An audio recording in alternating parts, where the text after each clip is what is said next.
But COVID changed everything for me because I thought the American church was strong and courageous. I thought the American church was actually filled with Christians.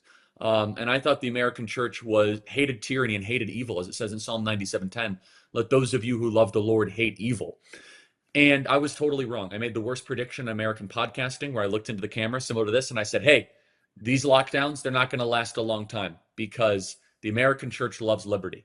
And that was one of the dumbest things I've ever said on my show because the American church does not love liberty. In its proper role, the American church should be counselor to the king, similar to David, Nehemiah, Esther, Mordecai, Jeremiah, Daniel. Being counselor to the king is the biblical role and is the rightful role. And right now, there is no counselor to the king. Right now, the American church is completely absent. The American church is looking much and much more like a secular TED Talk with good coffee and organized parking with a rock concert in between.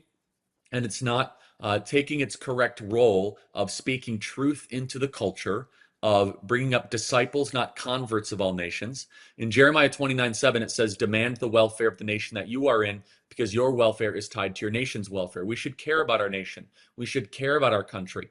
We should fast and pray for our nation, as Daniel did. In 1 Timothy, it says, pray for all of your leaders by name for the wants and concerns of which they are dealing with.